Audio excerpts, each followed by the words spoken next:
Good afternoon, students, ladies and gentlemen. Once again, I'd like to welcome you to this session titled Choosing a Career in the Community Care Sector. So this is our final session for today. And in this session, we have 5 speakers from the community care sector, and they'll give us an overview of the comcare sector and the opportunities available. So our community care heroes will be sharing more about what they do in their respective healthcare disciplines.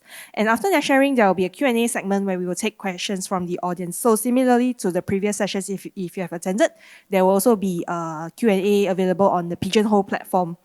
So I'd like to remind everyone to turn off their mobile devices to silent mode so that everyone can have a pleasant experience. So without further ado, I'd like to invite CEO of the Agency for Integrated Care, Mr. Tan Kwang Chek, to share the opening address with us. Casey, please. Thank you so much, Gillian. Gillian, right? Good afternoon, everybody. Good afternoon. Really glad you're able to join us for our talks this afternoon. As mentioned, my name is Kwang Chek. Most people call me Casey. I'm the CEO of the Agency for Integrated Care. And our mission is actually to enable Singaporeans to be able to live well and age gracefully. And we do so together with our partners in the community care sector. So in my first part, which I'll go through just to give you a quick overview in terms of the key developments in healthcare and also what we're doing in the community care sector. I also wanted to give you a sense in terms of what you can look out for if you are thinking about joining us in healthcare and also within the community care sector. And lastly, I want to give you a little bit to think about in terms of the future. If you are considering, and I hope you are because you're sitting right here listening to us, if you are thinking about joining us to be able to shape the future of community care. Okay? So maybe just a video. Later on, you'll be hearing from our colleagues, our fellow professionals from our partners in the community care sector. I think it's important to hear from them, what they do every day. And indeed, they are our heroes that help to safeguard the health and well-being of our clients and our seniors. But I want to first perhaps show you a video about AIC, or the Agency for Integrated Care, because I'm not sure how many of you know us well. Your parents may, your friends may, but I thought maybe just to give you a quick overview in terms of what we do and how we help our Singaporeans and seniors to be able to live well. Okay? So let me show you the video. It's a quick one. Yeah. AIC takes care of connecting us to our goals so we can take care of our growth. AIC takes care of our worries so we can take care as a family. AIC takes care of our health at home so we can always take care with confidence.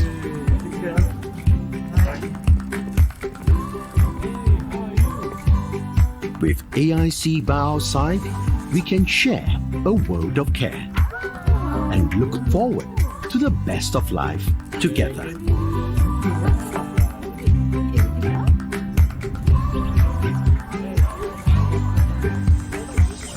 AIC, the heart of care. So just a quick video introducing what we do in AIC and what we focus on every single day.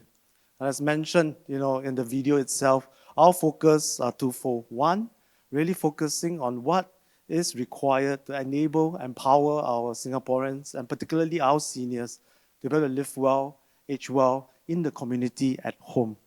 Secondly, we also focus on doing so by working very closely with our partners in the community care sector. So today, we have our partners from NTUC Health, Renci, Methodist Welfare Services as well to talk to you about what they do. But collectively, we form this community of care that we feel is extremely important in Singapore. As we take care of our seniors, as our society ages, as the number of seniors that we see as well grows. And you do see that in the family and loved ones around you as well. Okay? And so here is just a simple sort of mapping in terms of what we do, in terms of our two dual focus, empowering our seniors, our clients, to be able to live and age well.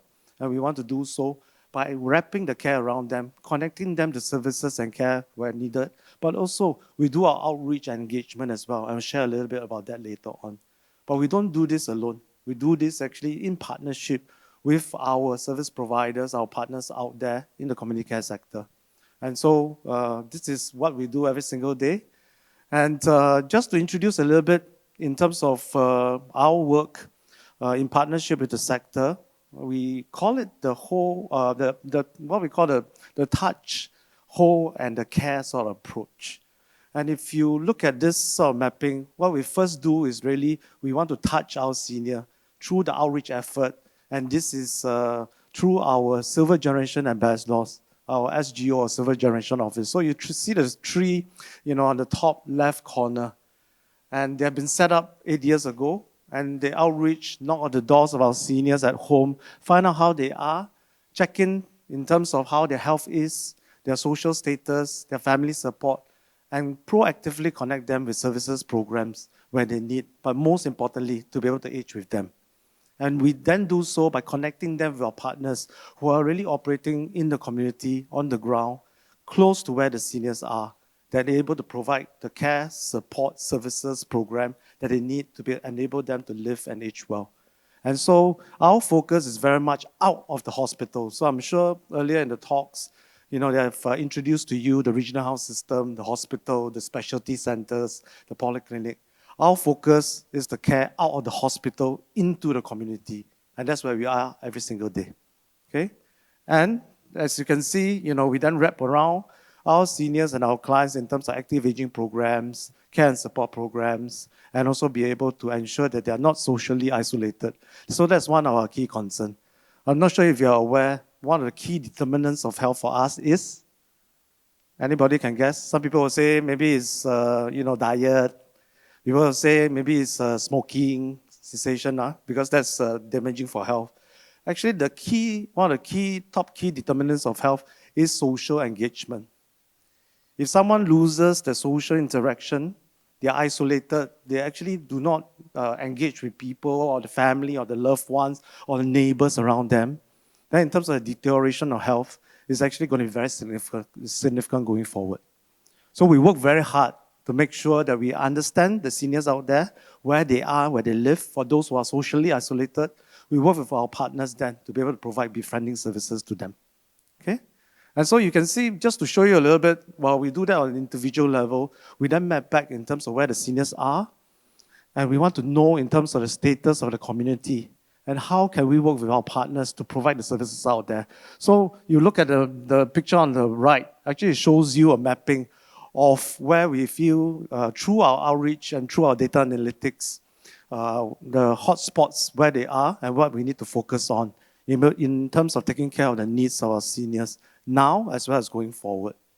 So to us, this is very important because it's about proactive outreach. It's about taking care of them through their life course. It is about aging with our Singaporeans, our seniors, and not just what we call episodal care at a point in time.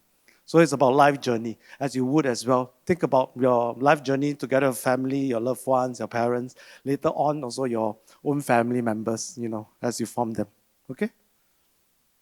And so as mentioned, in terms of the AIC's focus, we do focus very much on in the community care sector. So not so much what we call the acute care sector. The hospitals, specialty centers are under the charge and the overview of the regional health system, and there are 3 of them. Singapore Health System, right? National Healthcare Group, National University Health Services, and they look after the hospitals, the polyclinics, as well as specialty centers. They are also going to be the regional health manager for Health SG going forward. But our focus is very much what we need to provide directly to the homes of where the seniors are and the clients are, as well as in the community where they stay. And so that is really our focus. And we very much work with our partners out there. And our partners operate our nursing homes, our residential care homes, our senior care centers, our active aging centers. So you may have come across them in your neighborhood. Used to be called senior activity centers. Now we are transforming them into active aging centers, key community nodes for seniors. They operate our home care, home medical, home rehab, home therapy, as well as social care that's required, and out in the community where our seniors and our Singaporeans stay. So this is really our ambit of where we are, and also the focus for the community care sector. Okay? And so if we look forward into the future, you may ask, So, what should I be looking forward to? What are the hopes, the challenges, as well as, the trends that are coming up that will be important for us?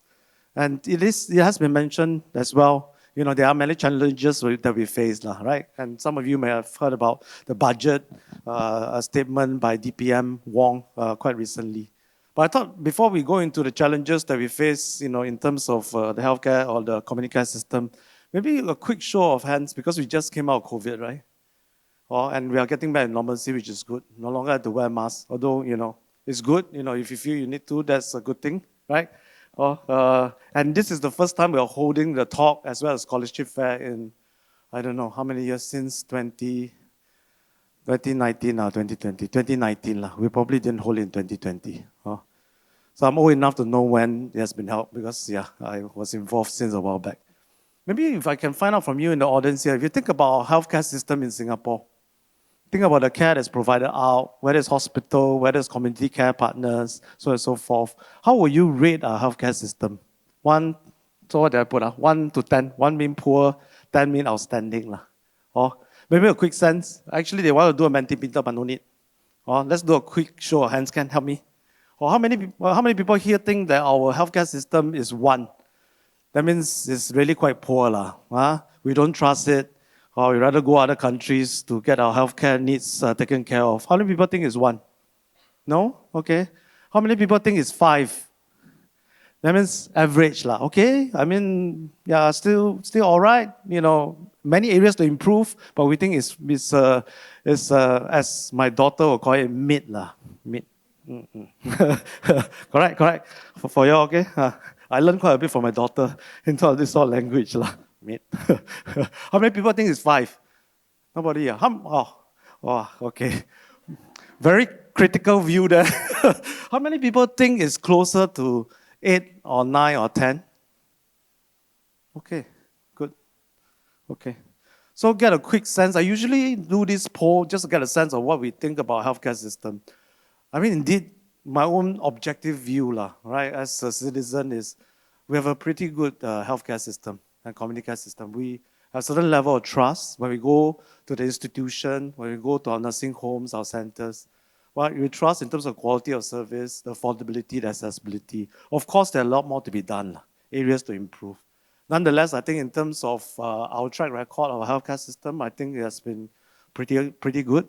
And this shows in terms of health outcome, including longer life expectancy. But we are worried about not just the life expectancy, which is that we live longer now, right? 82 or 82 point something. Shorter life expectancy for males. Females live longer. We will speculate why, but it's okay. But actually, we are worried about also the lifespan in ill health, we call it. And that has been increasing a bit more. What we call DIL. I don't know whether you've heard. Disability life expectancy, adjusted life expectancy. That is important because that's what we are focusing on actually under Healthy SG, but also what we do in community care sector. Okay? Okay, sorry. Yeah. So this is the chart. Life expectancy is growing, and I think in terms of whether it's our own assessment or international rating, our healthcare system, I think is doing pretty all right, pretty good. But we are concerned. I think we see the strains, of course, through COVID. But I do think we have done also pretty well in terms of safeguarding the health and well-being of our patients, our clients, and our seniors as well. Or you look at what's happening in other countries, I think in Singapore, we've done pretty well. And that's thanks to our colleagues who fight so hard every single day against COVID. Okay? But nonetheless, I think there's a lot more we need to do. And one of the primary factors in terms of why we need to continue to focus on health and community care is actually because of this trend that we do see of aging. My minister calls it, I don't know whether you heard, the grey rhino. Have you heard of this? He calls it the grey rhino. Meaning to say black swan events are events that happen unexpectedly but have a great impact. So COVID is one of them. But aging, actually, you can see, is coming and the impact will be huge. So what do? You have to deal with it. So he calls it a grey rhino, which I think is correct. The trend will continue to grow, and that's also what we have been looking forward to be able to take care of, to manage better. And you have also heard this, by 2030, 1 in 4 of us, so 1, 2, 3, 4, 4 of you, right? 1 of you will be above 65. Can't imagine, I know, you all look so young. Oh, it's not a small figure at all. Imagine just in a group of us, right? Of, let's say 12, 3 of us will be above 65. And 2030 is not so far away. We're in 2023, we've got 7 years more to go. And the trend will continue to accelerate.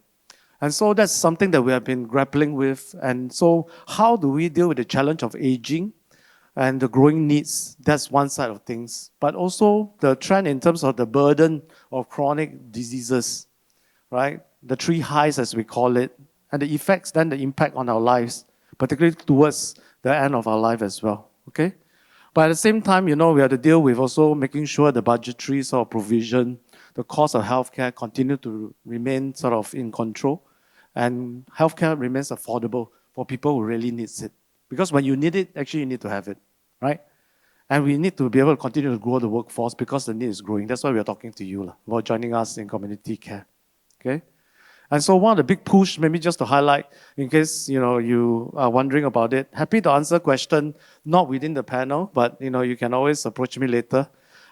Hence the push by the ministry together with all of us towards this program called Healthier SG. Have you heard about Healthier SG? No? Who has heard of Healthier SG? Some of you have. Okay. That's good. And the push by the ministry towards Healthier SG is actually a focus, firstly, on preventive health, helping to keep Singaporeans as healthy as possible. That's 1. 2 is to empower them to take ownership of their health by saying that don't wait until you have a certain condition or you don't feel well or you need actually medical care or health care. Then you go and approach an institution or a GP or a polyclinic.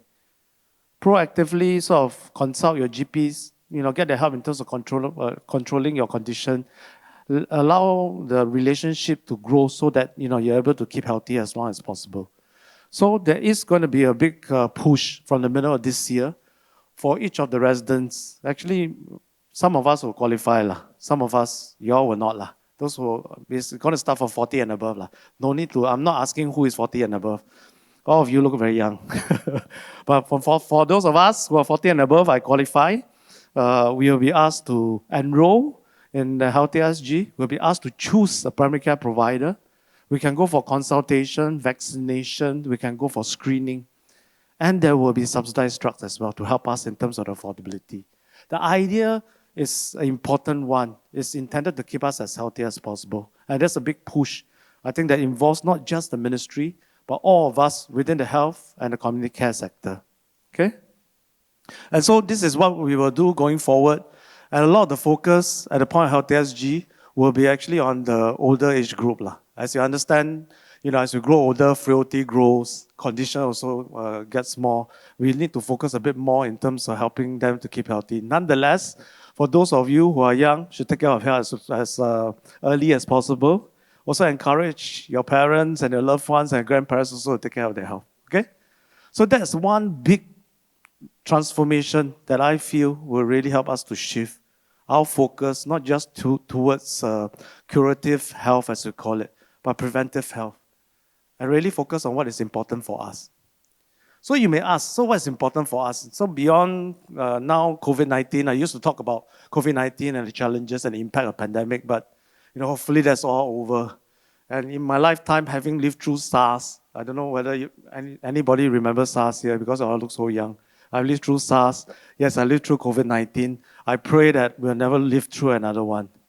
But nonetheless, if you look forward into the future, think about maybe yourself or your parents or your loved ones. What is important for them in terms of not just health, in terms of what they want out of their life, right? With their family, their loved ones, and also what they want to do in terms of their own aspiration as well. We call this the quality of life because it's important not just to focus on health in itself. If you ask the person, so how do I help to keep you healthy? Sometimes it's quite difficult, right? Because they say, okay, I want to maybe keep my weight, I want to be fit, right? I want to at least do things that I want. Actually, what you're really asking is about the quality of the life that they want. What do they want to do? Spend time with the family? Maybe they want to travel a little bit now that the borders are opening up. they will want to, for example, fulfill certain things that they wanted to do, including maybe helping others.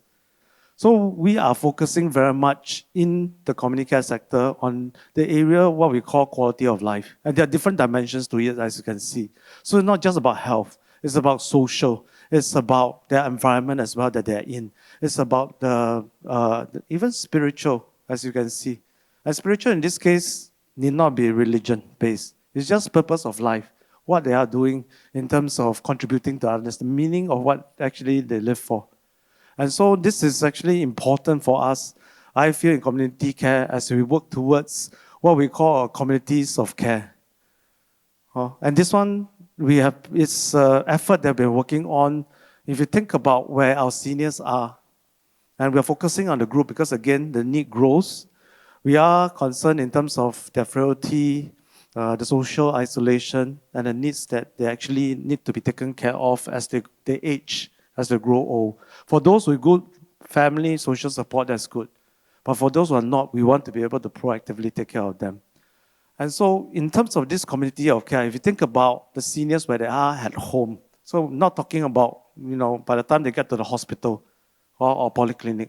If they are at home, they are, for example, staying with their loved ones, or maybe they are staying alone. What do we need to do to enable them to live well and to be able to age well? And even towards the end of life, because at some point we will all have to reach the end of life. I mean, this fact, right, of where we are. Or to enable them to live well as well, LEAVE. So what do we need to do? And so what we are working towards really being able to build a community of care around where the seniors are, in terms of at home in the community where they live, and wrapping around the care provided by our partners out there. Through our outreach effort, which is by our Silver Generation Ambassadors, through our partners who operate senior care centers, active aging centers in the local community, being able to bring them into programs, help to provide the care that they need. And eventually, as we reach the end of life as well, be able to provide the palliative care they may require out in the community. So this is the concept of what we're working towards. And this is really important in terms of being able to allow the senior to live and age well.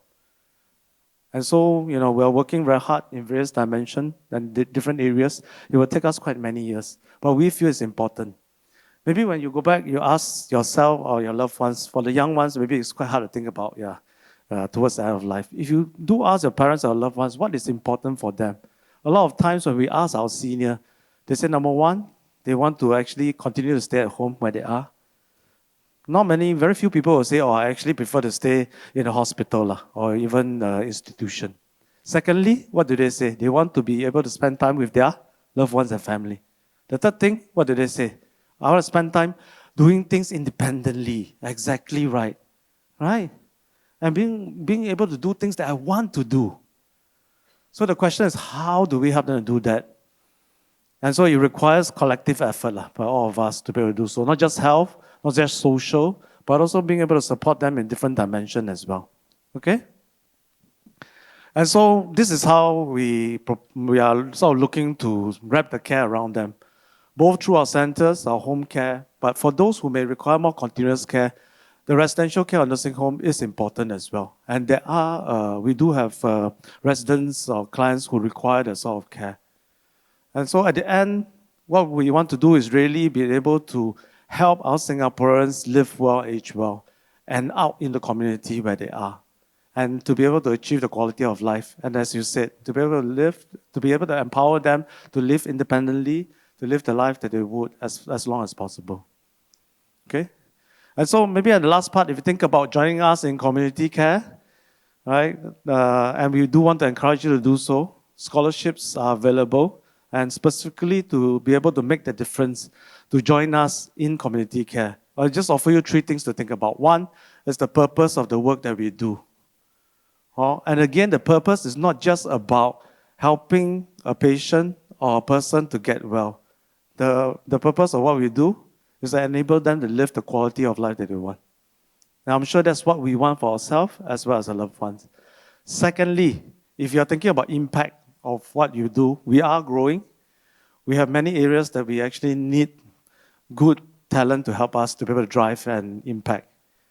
And because the areas that we are in is still developing, there is great scope for you to make the difference, both to the individual, which means to the clients or the senior, but also to the sector as a whole.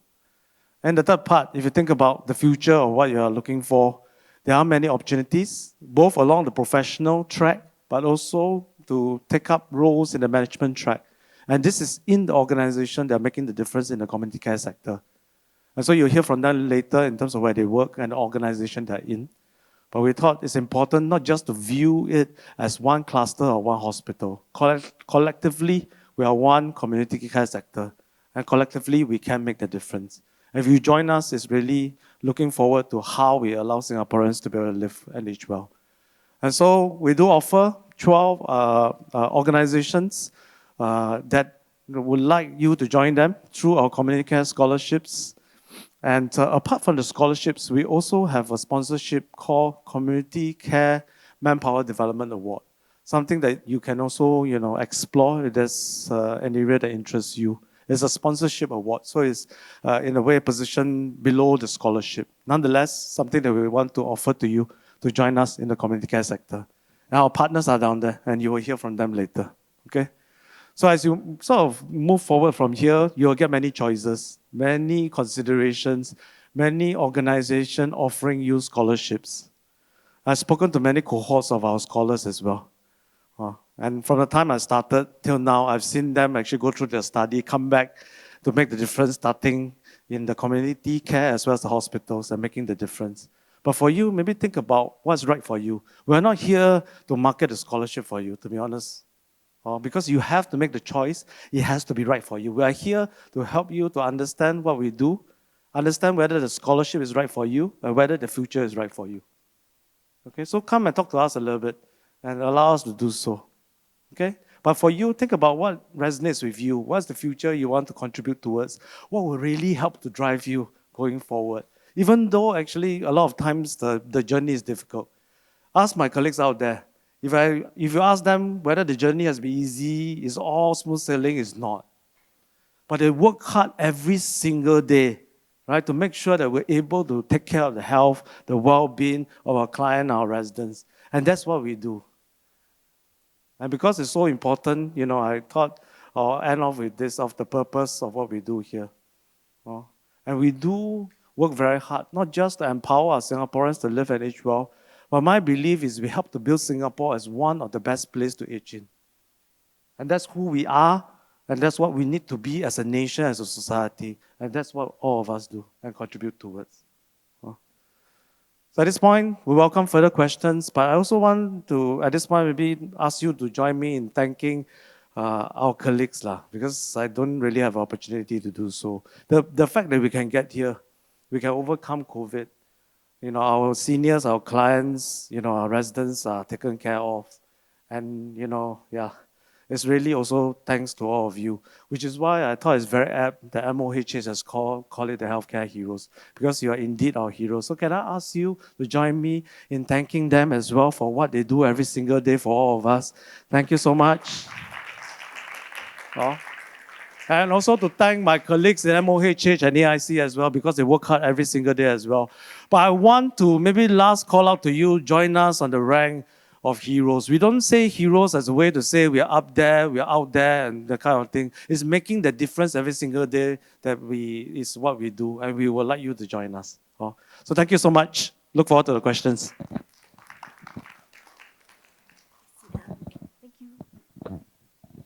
Thank you, Casey. So next we will have the various healthcare professionals who come from the community care organizations to share more with us.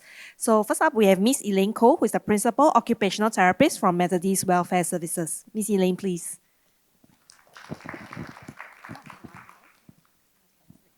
Thank you, Gillian, and thank you, Casey. Well, good afternoon, everyone. Do you need a little break? Can stand up and stretch yourself a little? All right. Okay, so let's go on to my slide. Okay, so I am Elaine Koh. All right, so what do?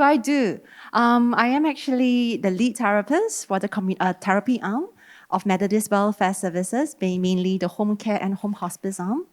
And what do I do on a daily living? I go to patients' house to provide rehab services. All right? The aim is to amplify function so that they can still do what matters to them on a daily basis, all right, to fulfill what they really want to achieve and live with dignity at home. All right? And in the process, training is hard for them as well. So we try to find moments to create flow and fun for them. All right, so they find it less tedious on a daily basis. All right, and why am I still doing this for the past 16 years? Because I develop, like, other than just the paycheck, all right, that helps you with your daily living, I have a lot of joy and satisfaction from being able to celebrate the moments when my clients go, wow, I can do this that I never knew of. Wow, actually, I can get out of bed and go shopping after being bedridden for so long. So these are the little moments that I celebrate while they manage to find abilities amongst the disabilities. All right?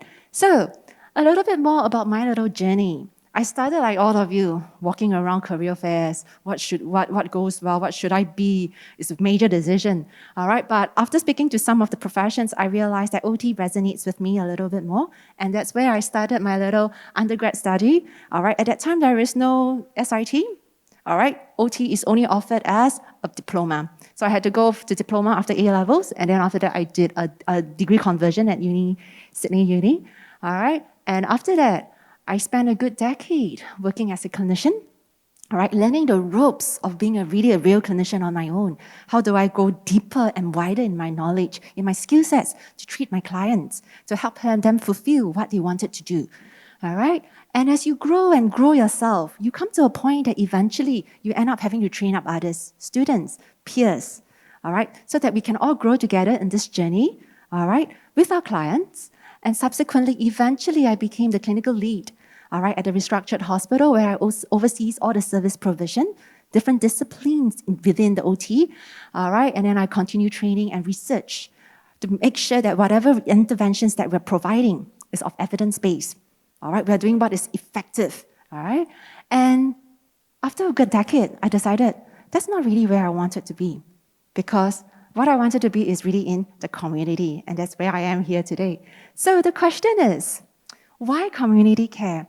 As part of some of my work when I was in the hospital, I was heavily involved in the outreach program in the hospital, trying to support the community teams when I'm based in the hospital. And I realized there is a common theme.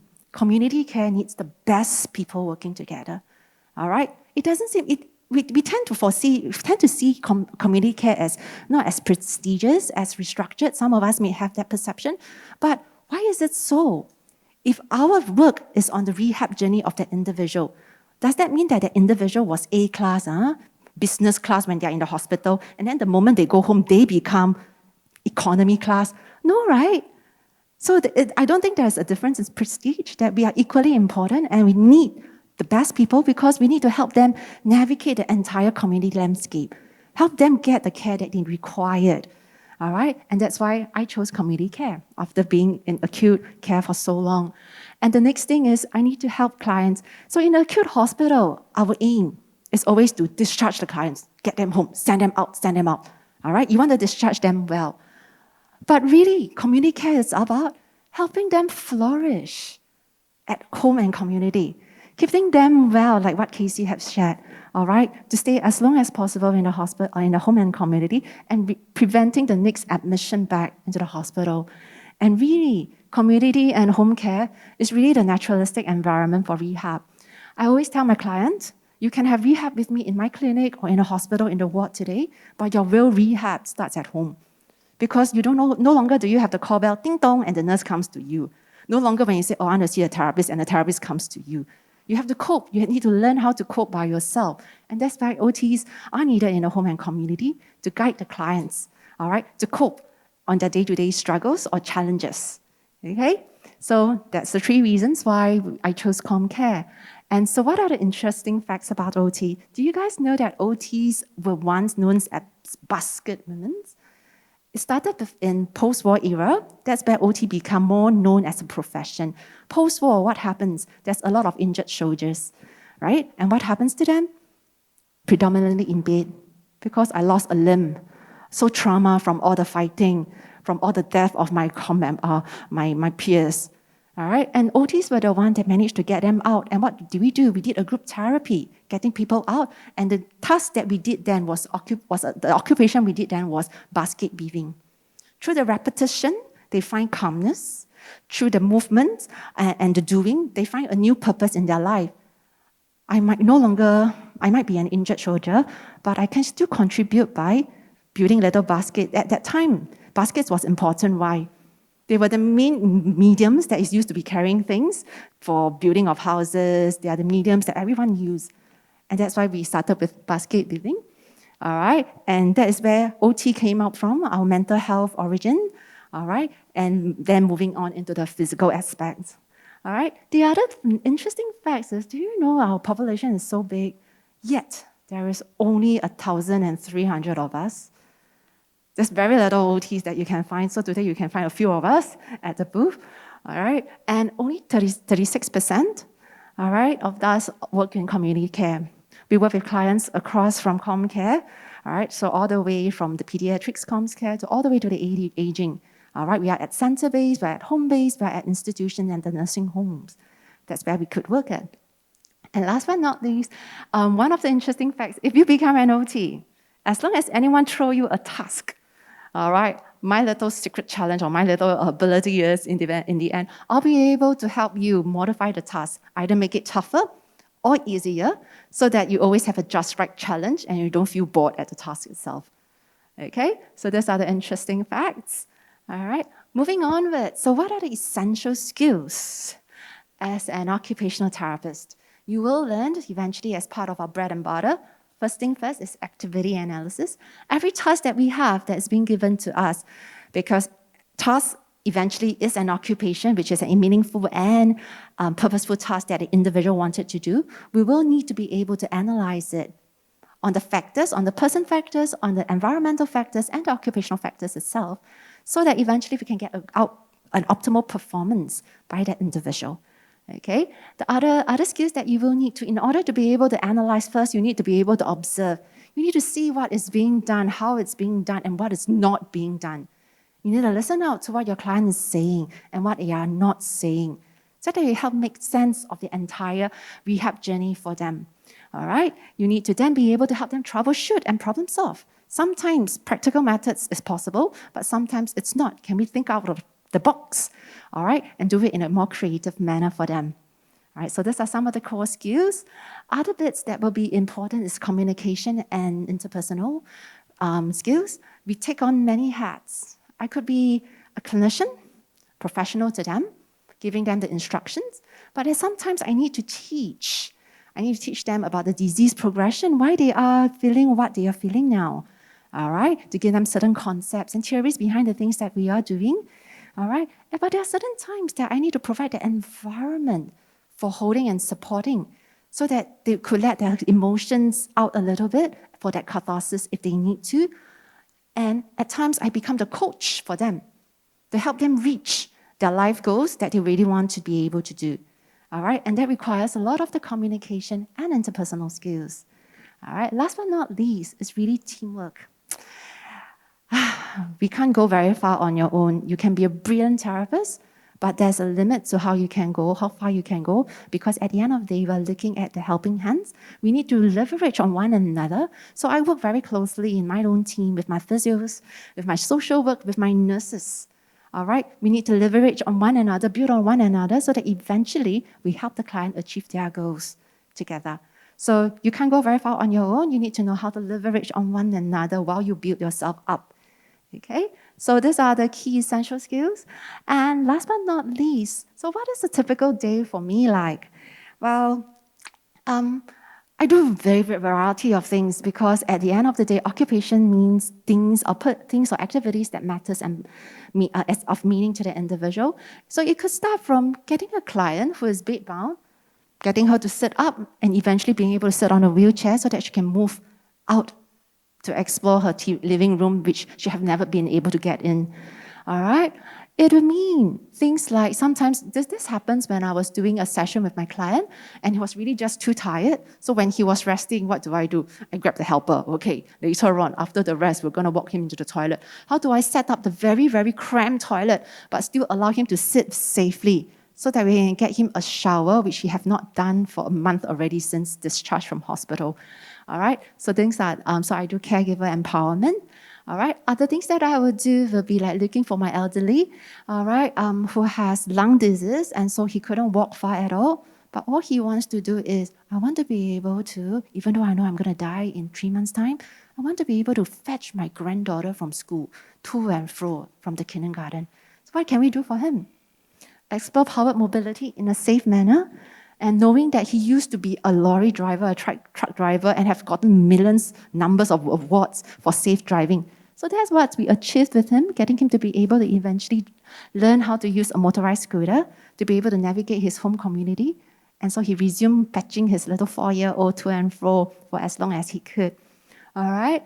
And so for my single elderly who lives alone, who has repeated falls in the community, I go in and I bring him out. Let's go and buy your lunch today. Show me your usual route. And then we troubleshoot a little bit. Why is it that you're walking on this curb and you always have difficulty where you fall? Can you just take a little turns? Habits are something that people always do without knowing. So sometimes with us being in, we help them realize the habits that is not really helpful and how can we change that. All right. Some is the next one is getting my clients to go grocery shopping. All right, letting him know that you don't need your wife all the time, so that the wife feels a little sense of relief that actually you can do things on your own. All right, and it seems like OT has a lot of you're always moving and moving, a lot of physical work. But OT, what's the beauty of OT is we have a mix of cognitive tasks, all right, and meaningful tasks as well for the client. So this is done by my little client with dementia, who has been a very devoted Christian, but when she starts losing her ability for words. At the end of the day, she was still able to tell me Amazing Grace, sing that first phrase of Amazing Grace that she likes with prompts, and she can then decide what color she would like to do this little poster that she gets to put up in her little room. And there are certain times when a condition struck, it's actually very difficult for your client to move on, especially when it's at the end of life. What's going to happen? I'm fearful of death. All right? And so that's when things happen. Sometimes I'm just holding their hands, all right? And letting that moment of safe space to let them have that catharsis while we explore what else to move on. Last but not least, what do you think this is? I have ice cream every day. No, that's not. It's just reminding us that you need self-care for yourself. As you write your little documentation, reflect about your little day. What went well, what didn't. Some there is celebration, some there's not. But how do you overcome that? All right, so that you don't take it too personally. All right, thank you.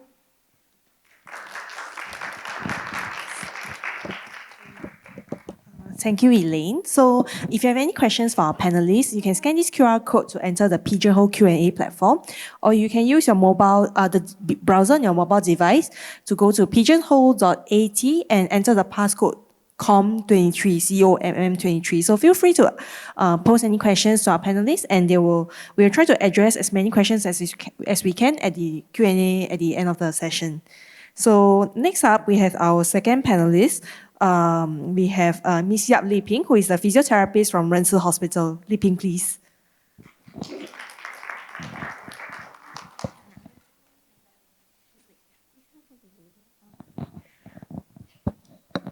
Okay, so hello everybody. I think y'all heard the story from the occupational therapist, so now I'll just share a bit more about physiotherapy lah.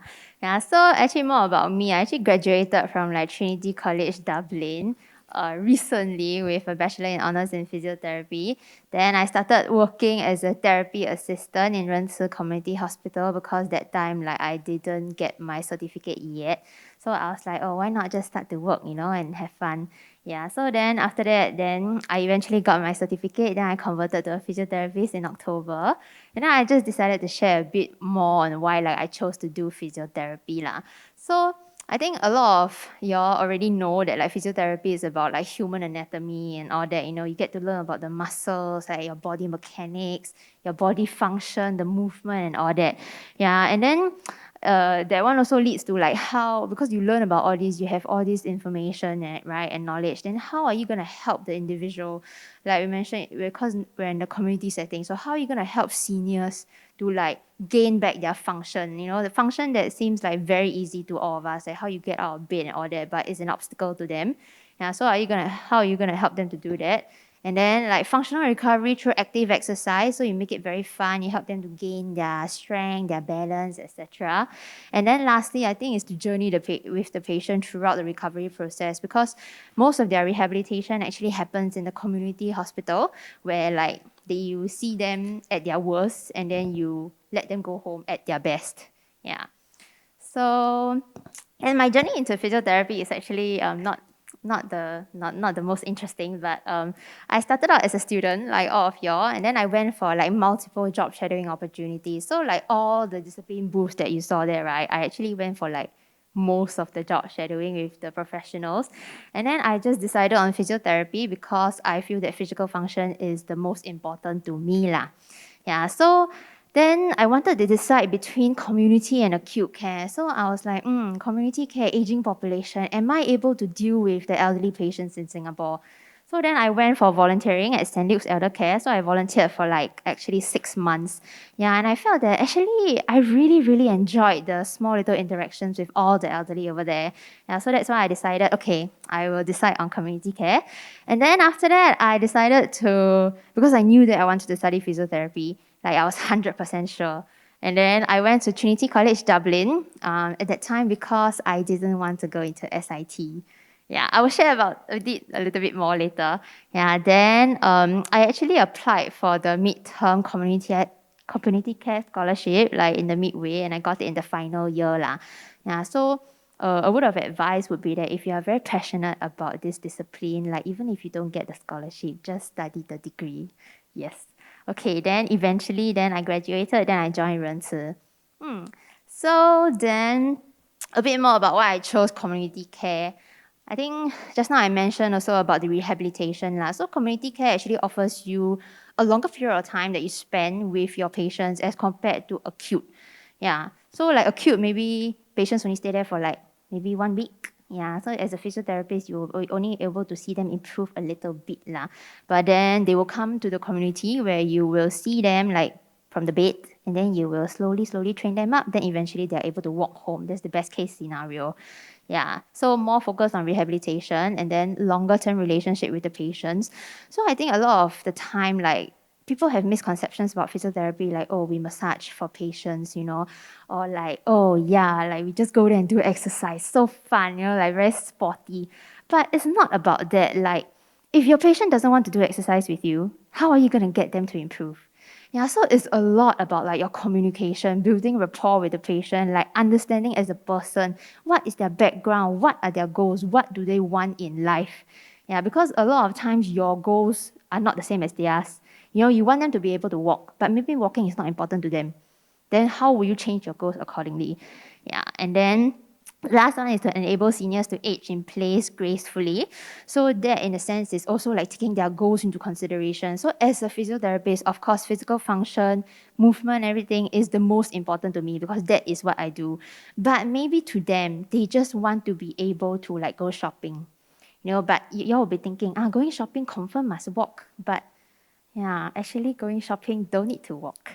Okay, so so some interesting facts about physiotherapy, like I briefly mentioned. So physiotherapy is not just about sports rehab. I know a lot of people say, I'm very interested in sports. I'm a very active person. Why not I study physiotherapy? But I can tell you that if your interest if you study physiotherapy just because you're interested in sports, it won't bring you very far because physiotherapy actually is a very wide spectrum. It covers a lot of areas, and sports is just a very, very small component. And if you want to specialize in sports, it will take you many, many years. So then you will just ruin your life and suffer for the first few years when you start your job. Yeah. So then, okay, so there are actually 3 core components now, which is quite interesting. I think the one that a lot of people don't know about is the cardiopulmonary component, where you treat patients with like heart and lung conditions. So when you have lung conditions or when you have heart conditions, right, actually to us, right, it's very normal for us to cough. Like when you have a flu, you have phlegm, then you cough, then it will come out, correct? Yeah, but for elderly seniors, they don't have the strength to even cough.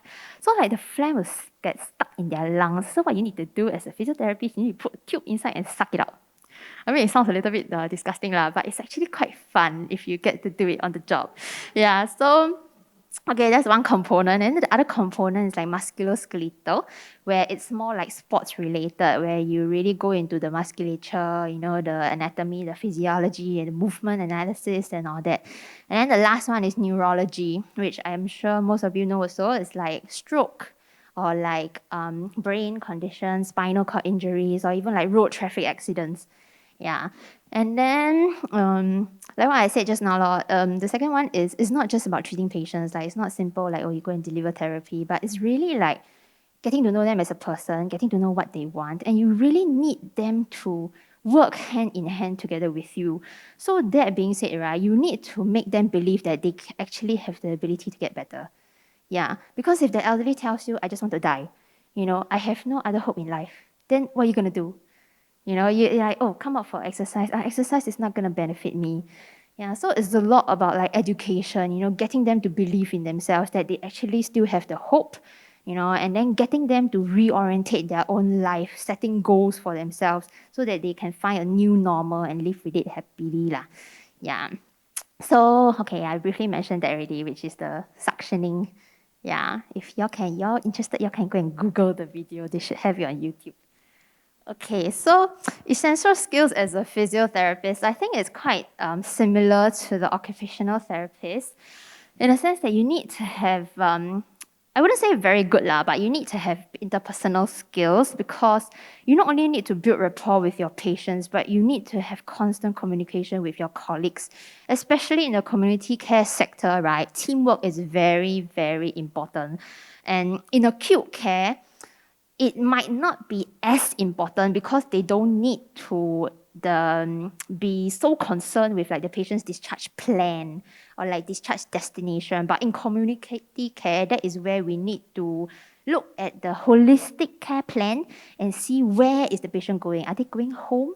If they're not able to go home, where can they go? And maybe they need to go to an institution or they need to hire a helper, they need to find another caregiver. Yeah, so these are all considerations that we need to take. And then patients, because you are dealing with the elderly population, who can be a little bit demanding at times. Yeah, so then you really need to have a lot of patience in like trying to coax them to do the therapy because you know that it's good for them.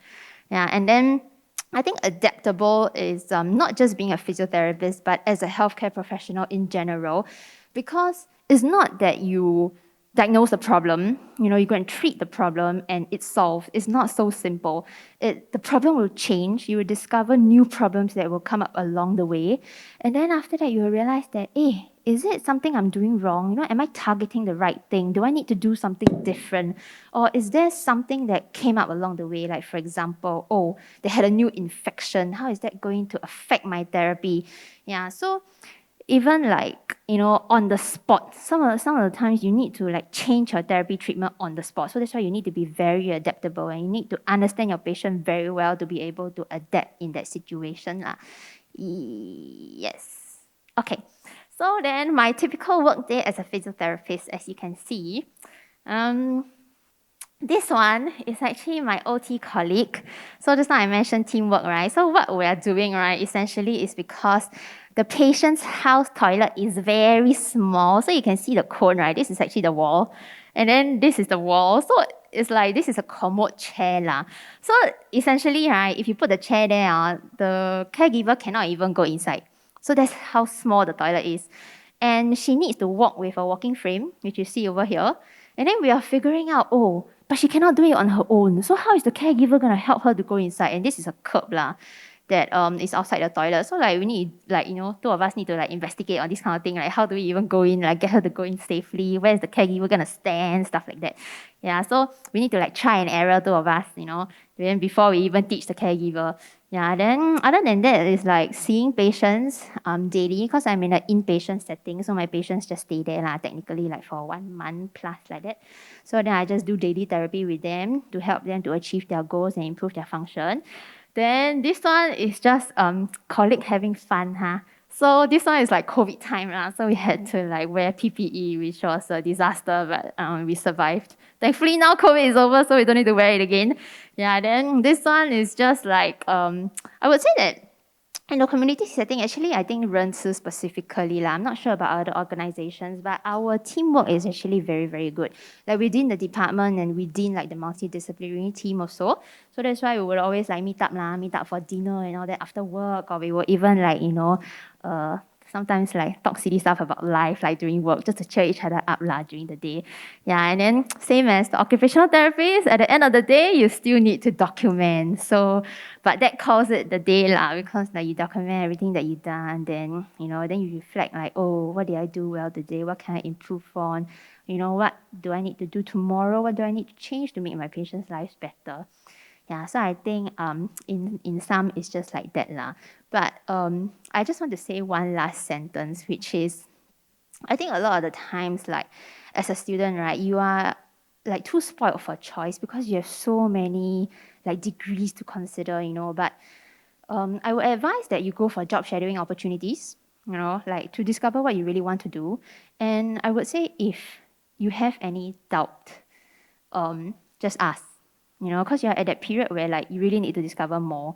And if let's say you are applying just because your friend applies, I would advise you to not do it because you will just ruin your life. Yeah. Okay. Thank you. Thank you, Li Ping, for the very candid sharing. So next, we have Miss Priscilla Pang, who's the Assistant Director of Nursing from NTUC Health. Miss Priscilla, please.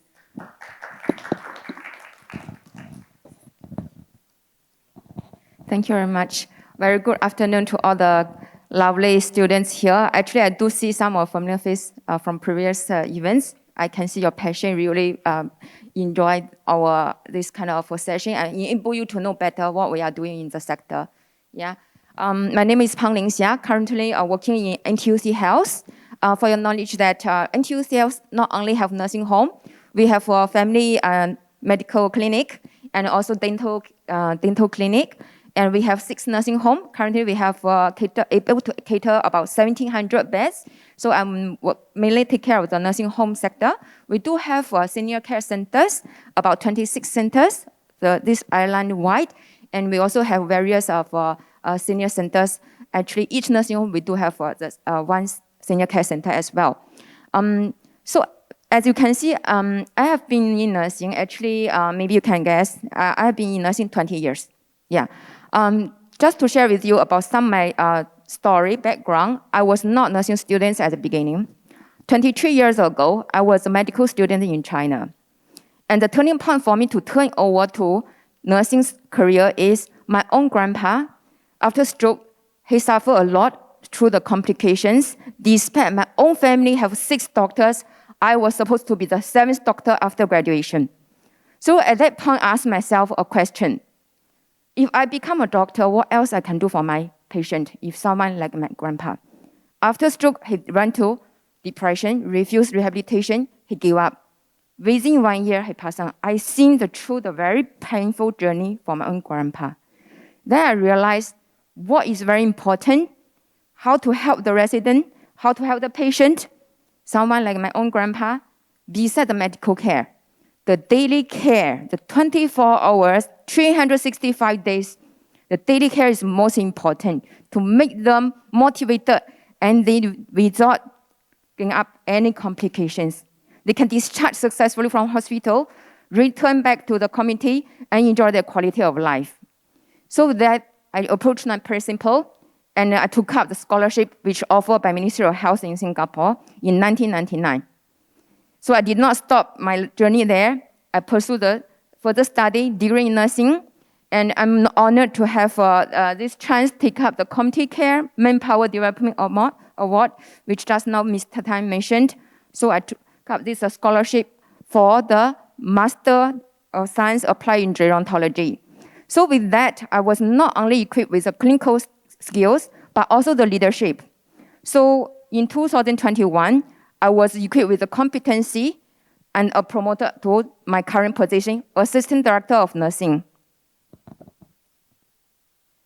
This is my journey. After graduating from the nursing school, I was initially, due to I signed the scholarship for the contract, I worked in the hospital 7 years.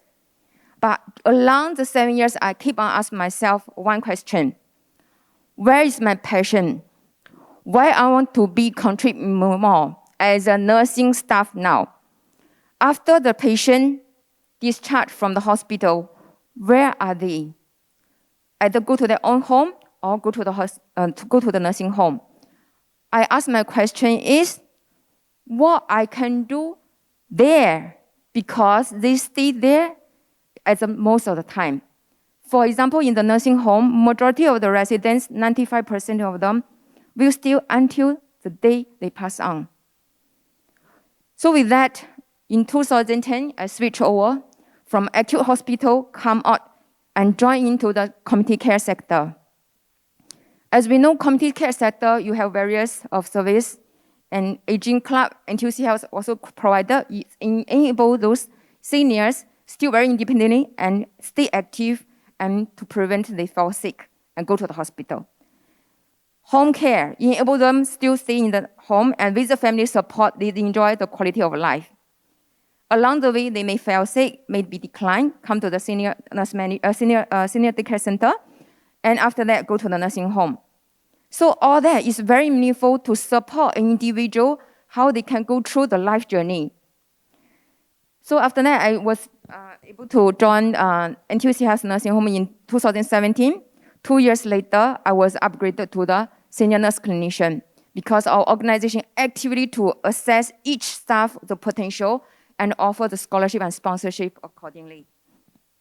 Yeah. Okay, I believe that you will ask me the same question, why did you choose the community care? These are the main three reasons. Number one is my passion. What do I live in my value?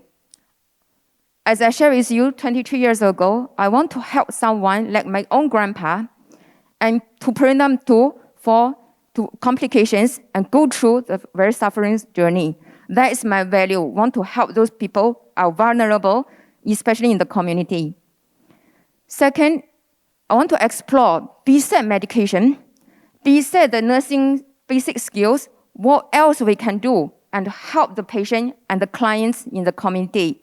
So fulfill their wishes and make sure their functions are well maintained and the mental health are well maintained. So with that all fulfilled, the people can enjoy quality of life in the community instead of fall sick, go to hospital, or run to mental health, those kind of crises, have to go to hospital again. It's very suffering journey, so we need to contribute and to prevent that happen to them. Thirdly, what I share with you, I have for this opportunity to explore variety of the opportunity for my career development. We have nursing home, we have home care, daycare center, and various services to support those needy. Yeah, you can contribute in clinical, education, and management to boost our next generation to support our society. So these are some of the interesting factors in my nursing in the community daily life. It's very encouraging to see every resident. We are encouraging and to have to make sure they fulfill their overall well-being. That is prevent them to fall sick and go to the hospital very frequently. Another thing is meaningful relationship. Most of the residents will accompany them for the journey, for example, until end of their life. They take us as part of the family member, and they also, as a family member, like we are the younger generation, they show the care. So it's care-partner relationship is very strong.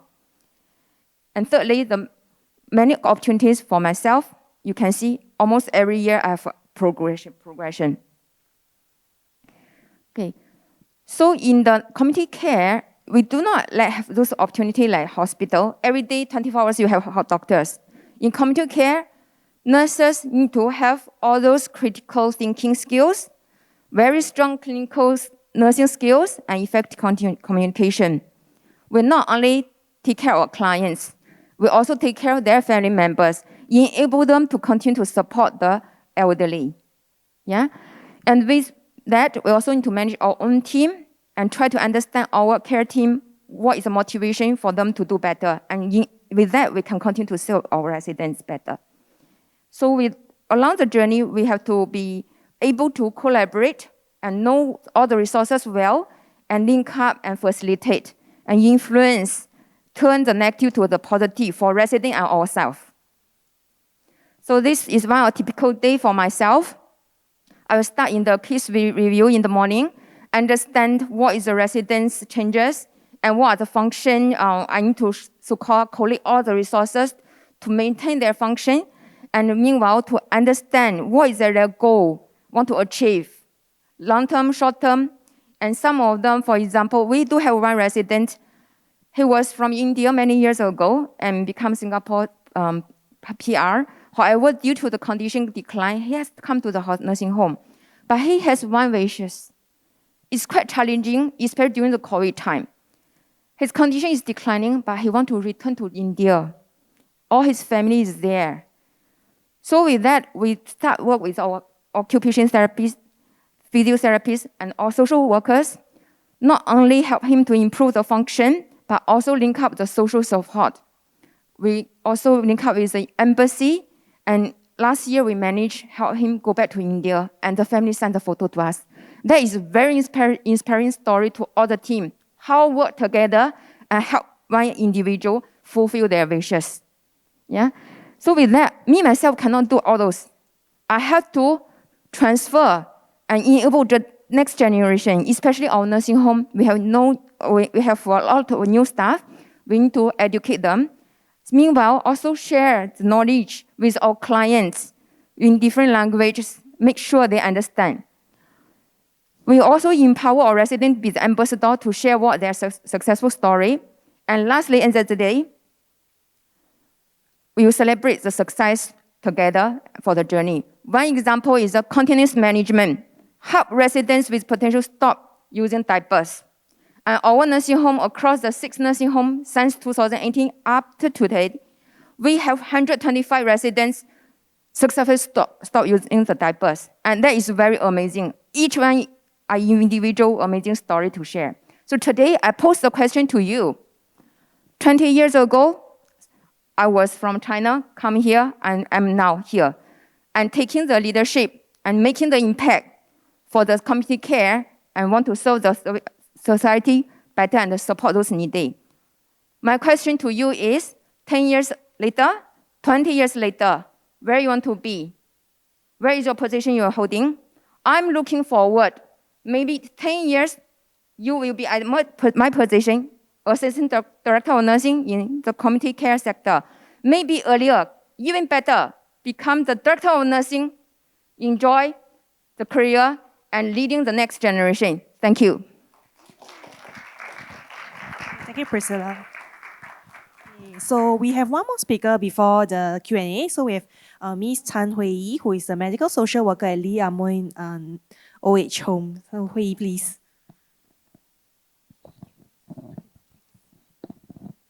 Hi, hello everybody. I'm Hui Yi. I graduated from NUS Social Work, and currently I'm a medical social worker at Lee Amoy OH Home.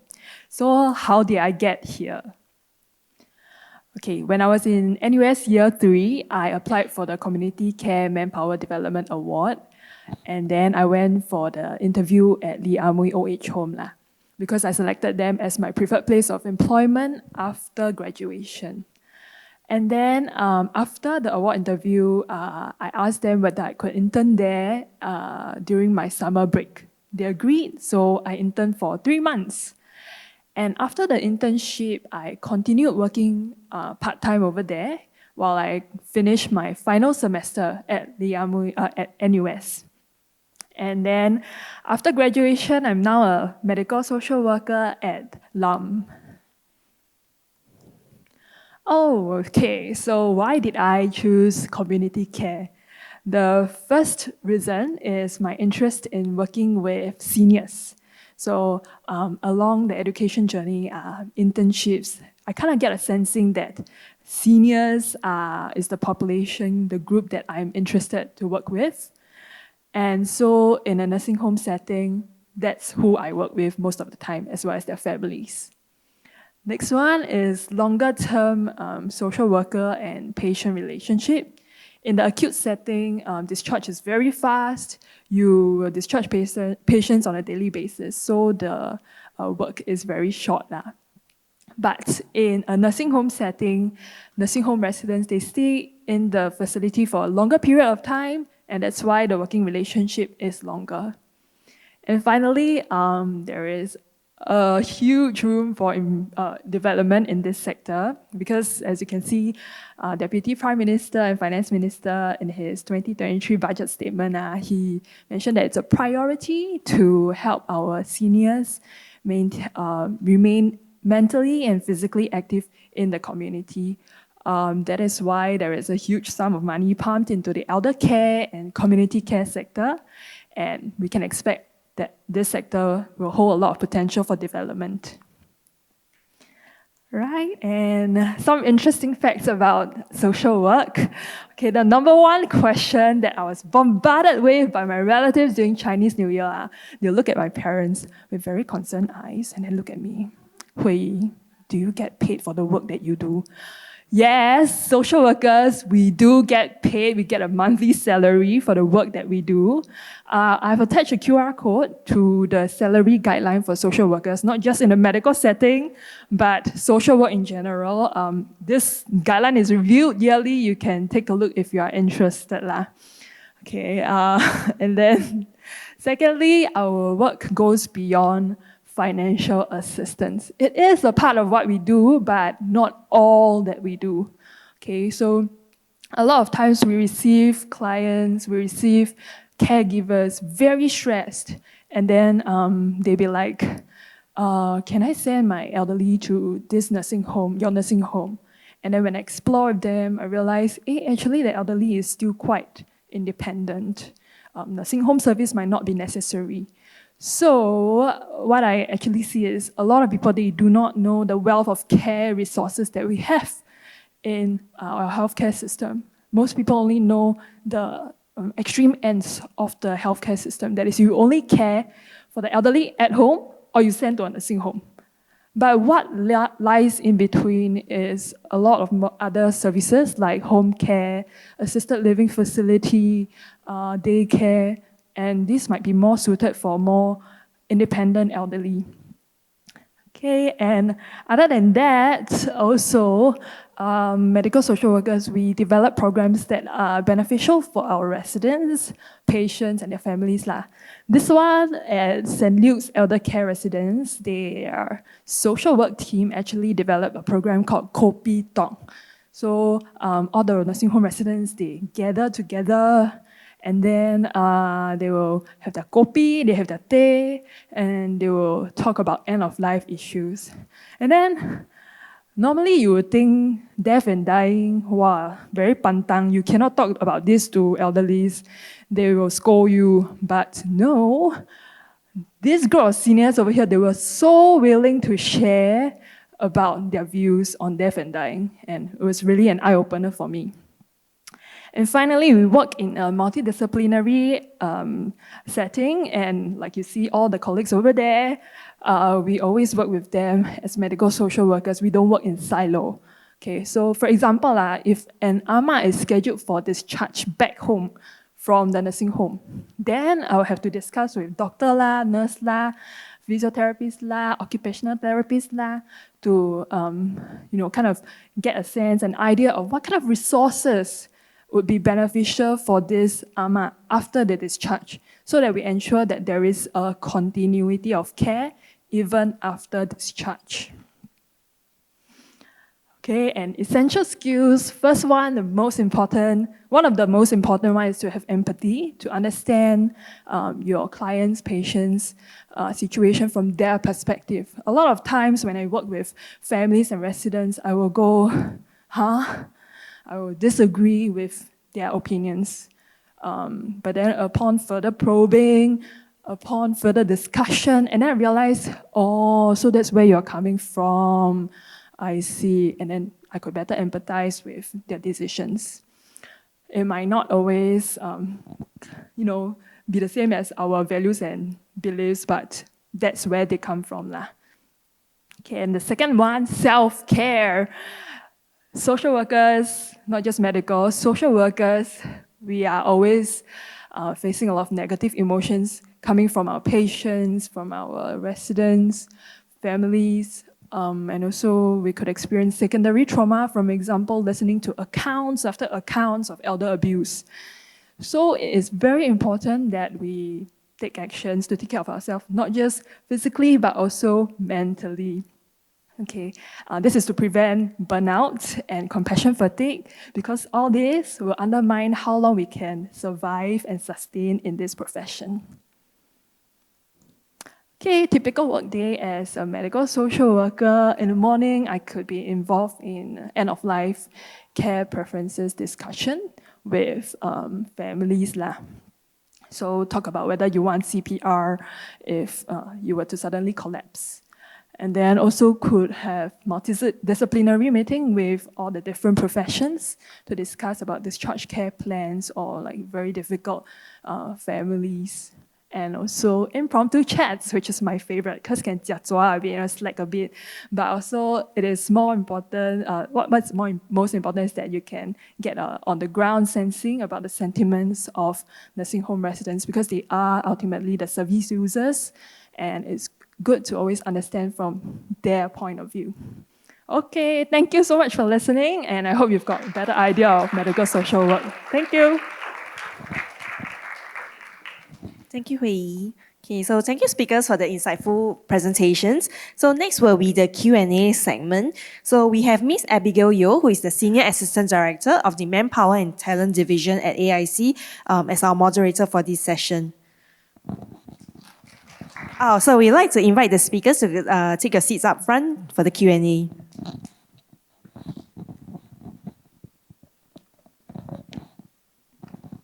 Hello? Okay, thank you everyone for the very truthful, candid, and good sharing. So as what Casey said in the beginning, the journey has not been easy, but what keeps us here is really our passion and how, we want to contribute to the sector. So I just want to thank all of them again for being here. Yeah. So I have some questions in the pigeonhole. So maybe I'll start with the first. Is community care only about taking care of the elderly? Maybe we'll hear, I don't know, like maybe, from the sector to professions, and Casey could add on. Anyone wants to chime in? Oh, hello. Okay, so from a physiotherapist point of view, right, it's not just taking care of the elderly, but it's about integrating them back into the community. So community care-wise, like just now I mentioned, you need a lot of teamwork and communication between the team members, because it's not just like as a physiotherapist, yes, it's important to me that they are able to regain their function as much as possible. It's important to me that they are able to walk. But at the same time, I also need to think like, aside from their function, are they able to live alone in the first place?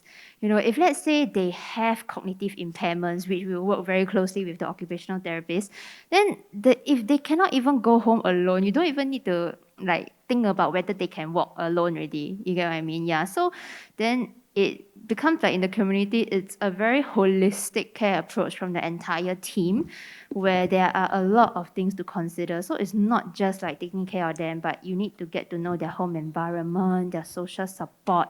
If let's say they cannot be alone, do they have any caregiver? So that's when we liaise with the MSW, and then even when we want to see them for therapy, they are in a lot of pain, so we need to talk to the nurses. Can you give them this pain medication half an hour before therapy? And then if let's say, after I already timed my session with the pain medication, why are you still in so much pain? Then you need to go and talk to the doctor, is your pain medication not enough? Yeah, so then it's a lot of all this holistic care. And then I think it doesn't just stop in the community for example, like I'm working in a community hospital, it doesn't just stop there, but we also need to consider when the patient goes home, do they need continued care? Like, do we need to refer for extensive services, like day rehabilitation services? Do they need like community care support?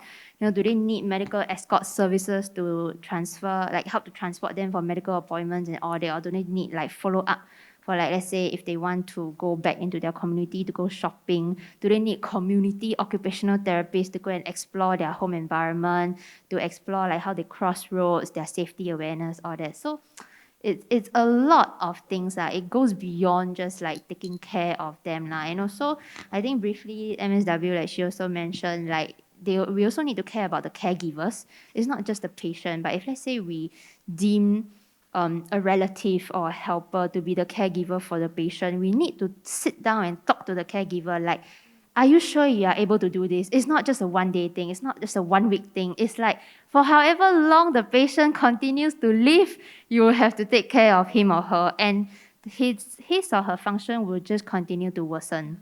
So it will get worse. The physical demands are going to increase, your emotional it will be very emotionally draining. So are you sure you're up for this?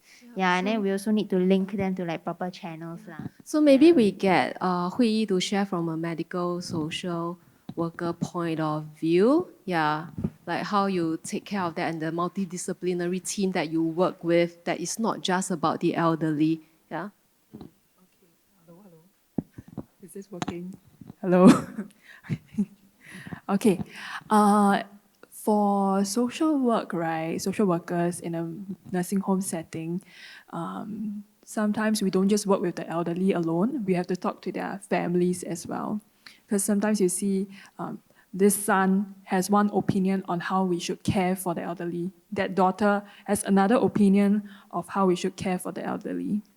So then, normally we would initiate family conference. We get our professionals like the nurses, the physiotherapists, occupational therapists together, meet the family members so that we can actually come together and come to an agreement on how we can deliver the best care in the best interest for that elderly. So you don't just face the elderly alone, you also face the social network of that elderly. See you on. No, I thought they shared fantastically. Yeah, but maybe just also clarify. When we talk a lot about seniors, we do see clients and residents of different age group, because when they need care and when they're out at home in the community, I think our partners at AIC, we do look after them. But of course, I think you look at the profile of those we look after, they also tend to be, a lot of them tend to be older, because the need and the frailty does grow when we grow older. And I also feel that. Priscilla. Maybe I add on. Actually, Priscilla. it's not only of the elderly. For example, my clients in some of nursing home, they are the young generation, but due to some medical condition or some of incident, they need those kind of long-term care. So community care is not only focused on the elderly. There's various of group, and we're looking after our clients. Same time, we are looking after the family and their network as well. Yeah. So absolutely right. I've seen residents who are recovering, for example, after, say, a car accident or even a stroke, and relatively young as well. We also look after them. Elaine, you have anything to add on? No. Okay. All right. Then I have one question here that says, how do we go about looking for job shadowing opportunities? So maybe any one of you who had job shadowing opportunities could share. Maybe I can share. Normally, we encourage the young generation, especially when you are in the school. I will advise you to join some volunteer program, especially for NTUC Health. As I mentioned, we have a variety of the services in the community. And if you're interested later, you just look for my colleague who are in the same type of T-shirt. They are from my HR department and my ADON in charge of training. So we do have those volunteer program internship. So that will be giving opportunity to have eye opening. I have a feel that what is the service look like. Yeah. Okay. Can I share too? Okay, so for me, I went to email the organization after the interview, right? So what you have to do is you have to be thick-skinned, spam all the emails that you need to the organizations, and then ask them for any internship or job shadowing opportunities. You never know which organization will get back to you. And also, you might not get the job scope that you want. Like, for example, you want to be a social work intern, but in the end, they say, oh, we don't have an opening for that. Maybe do you want to be a healthcare assistant instead? And if you're interested in the sector, then why not go and try? At least during your time there, you get to interact with different professionals as well, and you can just ask them a lot of questions, and it will also facilitate your learning while you're there. So don't be afraid to try something that is not what you initially wanted. So actively write in to the HR, to the organizations that you're looking at, to explore whatever profession you are in. Be patient with them because the HR, they have to manage many other things on top of your request. They have to liaise with the department. So give them some time. Spam them, spam as many as you can. But yes, be patient and wait and see whether they could offer you. Sometimes they may not be offered to offer you a full day. Sometimes it's just half a day. Just go and have a look. All right? Yeah, thanks very much. Actually, I thought it's a very good question. I would strongly encourage you to explore and to ask for opportunities to at least see how the environment is like, how a professional work in the organization, how they care for their clients, the residents and the senior. Nothing like seeing for yourself, although you can't actually do the work because you're not, we're at this point qualified to actually perform the care tasks. But being there, being able to see how the team works together, how they actually provide the care and the client actually benefit from it is extremely important. I say this because it must be right for you. Without that, I feel the exposure, actually you won't fully understand whether it's going to be right for you. Of course, that one day or half a day may not also fully give you the full understanding. But at least I feel it helps you to improve and strengthen your understanding, your view about whether community care sector is right for you. So as mentioned, a few channels that you can consider. One, easy way is just volunteer. Good thing is now that we are getting back into normalcy, actually volunteering opportunities are there. Or it may not be job shadowing, it may not be attachment, but just being there as a volunteer already helps you. And there are volunteer opportunities, I think, across the different organizations. So that's one. Two, as mentioned, you can write into the HR of the organization, ask for the opportunity, at least just to follow. And if they, have the sort of opportunity to allow you to do so, I'm sure they would. Thirdly, write to us. Or I think if you are interested in the scholarship, I would strongly encourage you at least to have an exposure at the organization. Also, that will help you to understand not just whether it's right for you, whether it's to take up the scholarship. Eventually, when you come in front of the panel, that will also help a little bit. But, if you just write to us, see whether we can also help you to connect you with the organization, then, at least that's also another avenue if you are looking, whether it's job shadowing, attachment, or just volunteering. Thanks. Okay. There was a question. Are speech therapists also in high demand in the community care sector? Yes, our sector, our scholarship, we do offer speech therapy course of study as well. But maybe I could get one of them to share, like in your course of work, because we do work in a multidisciplinary team. So have you worked with any speech therapists, just to share with the audience like how the experience is like and what you work with them on? Yeah, as I mentioned that nurses really coordinate with all the resources. Speech therapists is very important, same with our physiotherapists and occupational therapists. Yeah. So what their job will do that they will do various specialized assessment for those residents. So the nurses will maybe upon admission assess whether resident has those kind of risk or already have some referral. Yeah. So in the community care sector, the speech therapy will continue with that kind of support. We do not have our so-called individual speech therapists in the nursing home. What we are catering is to have the acute setting of community health care, those speech therapy come over to support. In another word, to say this is very high demanding. Yeah, So there's a lot of opportunities if you want to join as speech therapist. Yeah. I work closely with a speech therapist. I think all the therapists are in huge demand. All right, we are in shortage everywhere, all the therapists, PTOT and STs. And what STs really do, so all of the therapists, we are all involved in function, but how we look at function is very different. Physio that shared about the mobility aspects, OT shared about the daily living skills, but my speech is looking at swallowing. Can I still be able to eat what I want to eat? I have a tube, they put me a tube, put me on the tube. Can I wean off that tube and eventually still be able to take kopi that I like? So that's what my speeches does. All right, some of them, they also work at functional cognition.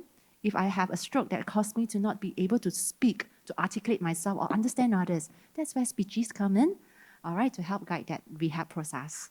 All right, so yes, speeches are still in a huge demand as well. Okay?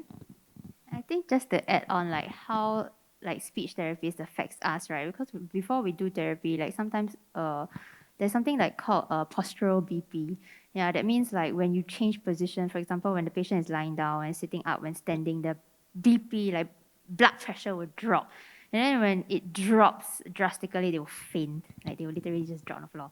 Yeah, so it's quite scary in the sense that then what happens then, right, is we need to get them to drink water.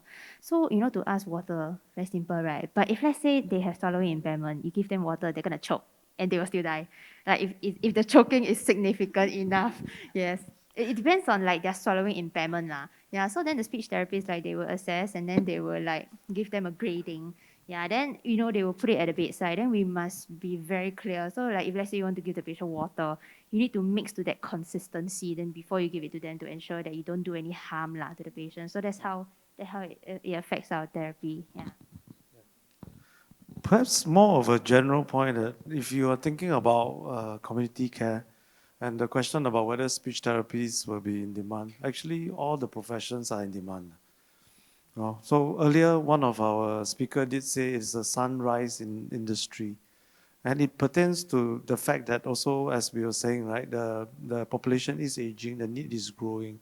Actually, we are not worried about having no job. The worry is about being able to care for the needs that's out there that's continuing to grow. So when I look across our panel, whether it's nurses, whether it's PT, whether it's OT, whether it's medical social workers, speech therapists, actually the demand is across the board. So if you're thinking about the future, it will be one that will continue to grow. We'll need more to join us, and we need to continue to take care of the needs. This year alone, we're opening another 4 nursing homes. 4, yeah. Next year should be another 4 to 5. We are going to set up 220 active aging centers. I think the scope and the ability for you to make the difference is definitely there. Will continue to be there going forward, and all of us at some point will age lah. So my point is the future will continue to be bright. It's whether you would like to join us on this journey to be able to take care of our Singaporeans going forward. Yeah. Okay, Thanks. thank you. So we only have about a minute left.